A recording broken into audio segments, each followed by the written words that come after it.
কালি ৰাতিপুৱা কোকৰাঝাৰলৈ আহিলোঁ। কোকৰাঝাৰত আমাৰ কংগ্ৰেছ কৰ্মীসকলে তাত বানপানীৰ সেই অঞ্চলত কেনেধৰণৰ হৈছে সেই কথাবিলাক অলপ আমাৰ লগত শ্বেয়াৰ কৰিলে। তাৰপিছতে ধুবুৰী জিলালৈ আহিলোঁ। ধুবুৰী জিলাৰ বিলাসীপাৰা অঞ্চলৰ বিভিন্ন বানাক্ৰান্ত ৰাইজৰ লগত মই কথা পাতোঁ। আপোনালোকে নিশ্চয় ছ'চিয়েল মিডিয়াতো দেখিছে। আমি নিজেই মানুহৰ ওচৰলৈ গৈ মানুহৰ অভাৱ অভিযোগৰ বুজ লওঁ। নাৱেৰে আজি ৰাতিপুৱাৰে পৰা প্ৰায় আপোনাৰ 8টা বজাৰ পৰা এতিয়া আপোনাৰ প্ৰায় 5:30 বাজি গ'ল। ৰাতিপুৱাৰ পৰা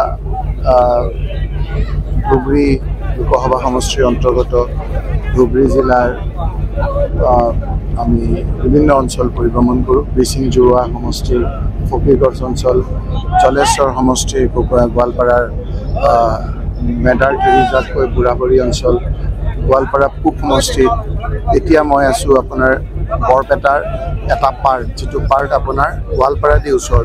গতিকে অহাকালি মই সৃজনগ্ৰাম আৰু বৰপেটা জিলাৰ বিভিন্ন ঠাইত যাম। কিন্তু এই অঞ্চলটো যিহেতু গোৱালপাৰাৰ কাষত পৰে, মই আজি MLA আমাৰ AK ৰছিদ আলম, আমাৰ MLA মোল্লা আফতাবুদ্দিন মোল্লাক লগত লৈ, আমাৰ পঞ্চায়তৰ প্ৰতিনিধি আৰু আমাৰ কংগ্ৰেছ কৰ্মীসকলক লগত লৈ এই অঞ্চললৈ আহিছোঁ। এই সময়খিনিত মই কাকো সমালোচনা কৰিবলৈ বিচৰা নাই। এটা সমস্যা আপুনি গুৱাহাটীত থাকি বুজি নাপায়। এতিয়া বানপানীৰ কথা কৈ আছে। একফালেতো বানপানীত আপোনাৰ মানুহবিলাকে কি ধৰণৰ আপোনাৰ অৱস্থা হৈছে আপুনি ভাবিব নোৱাৰে।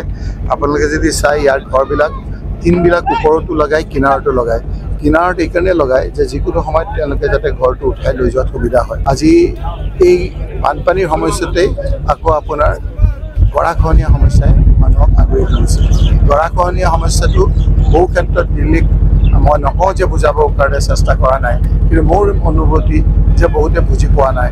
কাৰণ অসমৰ আৰু 2-এখন ৰাজ্যৰ বাহিৰে গৰাখহনীয়া সমস্যাটো আপোনাৰ বহুতে বুজি নাপায়। কাৰণ ব্ৰহ্মপুত্ৰ নদীৰ কেৰেক্টাৰটো আৰু আপোনাৰ অন্যান্য ৰাজ্যৰ আপোনাৰ নদীৰ কেৰেক্টাৰটো সুকীয়া।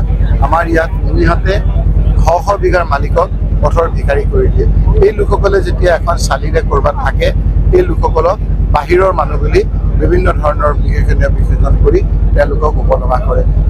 আপোনাৰ ইমিডিয়েট মানুহখিনি সকাহ হিচাপে আমাৰ পশু খাদ্য, কথা ক'ব নোৱাৰা পশু খাদ্য, আমাৰ মানুহৰ খাদ্য, আৰু যাতে বেমাৰ আজাৰ হ'ব নোৱাৰে স্বাস্থ্য বিভাগৰ দ্বাৰা ব্লিচিং পাউডাৰ, PHC বিভাগৰ দ্বাৰা আপোনাৰ পানীৰ যাতে বেমাৰ নহয়, পানী যাতে শুদ্ধ পানী খাব পাৰে তাৰ কাৰণে ব্যৱস্থা, তাৰপিছতে শৌচ পেচাবৰ ব্যৱস্থা, এইখিনি যাতে ভালকৈ হয় তাৰ কাৰণে মই চৰকাৰক অনুৰোধ কৰিছোঁ।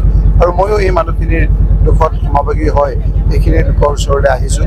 আহি ৰাইজৰ অভাৱ অভিযোগৰ বুজ লৈছোঁ। আৰু ময়ো ভাবিছোঁ যে কেইটামান দিনে হৈছে মই MP হোৱা, এই কথাবিলাক মই উপযুক্ত স্থানত উপস্থাপন কৰাটো মোৰো এটা দায়িত্ব। সংসদৰ ভিতৰতে হওক, সংসদৰ বাহিৰতে হওক, এই কথাখিনি মই উপস্থাপন কৰি এই কথাখিনি যদি এটা জোৰা মাৰিব নোৱাৰি, তেতিয়াহ'লে আপোনাৰ সামগ্ৰিকভাৱে ৰাজ্যখনৰ উন্নতিৰ ক্ষেত্ৰত যথেষ্ট ব্যাঘাত হ'ব বুলি মই ভাবিছোঁ।